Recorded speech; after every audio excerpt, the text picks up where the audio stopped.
படத்தோட ஒரு குட்டி ஸ்டோரி. அது நான் நேற்று அந்த படம் பார்க்க போனேன். தக் லைஃப் இல்லை, எனக்கு தலைவலி லைஃப் தான் வந்துச்சு. இல்லை சரியான இதில் படத்தை எடுக்க சொன்னால் கதையே இல்லாமல் எடுத்து வச்சுருக்காங்களா. சிம்பு, கமல், த்ரிஷா எதுக்கு வந்தாங்க இல்லை கேட்டேன். அதாவது சிம்புவே என் தங்கச்சியை கண்டுபிடிச்சி கூட்டுவா தொலைஞ்சிட்டா அப்படின்னு சொல்லுவான். சரியா, கமல் போவார் தங்கச்சியை கூட்டு வர சொன்னால் அவருக்கு ஒரு துணை கூட்டு வந்திருப்பார். ஆல்ரெடி கல்யாணம் ஆயிருக்கு கமலுக்கு. அவர் ஒரு அஃபர், அது வெளியே தெரியாமல் ஒரு வீட்டில் வச்சு அவள் அடிக்கடி அவர் வேலையை காமிச்சு விடுதார். இதை ஒரு படமாக எடுத்து வச்சுருக்காங்கப்பா. கேங்ஸ்டர் படம்னு சொன்னாங்க. சரியா, வில்லன் பார்த்தீங்கன்னா ஒரு ஸ்டார்டிங்கில் கமலோட தம்பி அண்ணன் மாணிக்கம் அவனோட பொண்ணை கொண்டுருவாங்க. அதை இவனுங்க பதிலுக்கு அந்த பையனை கொண்டுருவாங்க. இதுதான் ஸ்டோரி முடிஞ்சில்ல.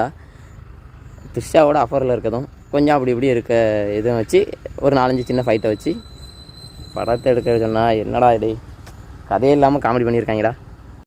இந்த மயத்துக்கு தான் நான் அத்தனை வாட்டி கேட்டேன், எங்க கூட்டின்னு போறீங்க உங்களுக்கு என்ன ரைட்ஸ் இருக்குது எங்களை மாதிரி கூட்டு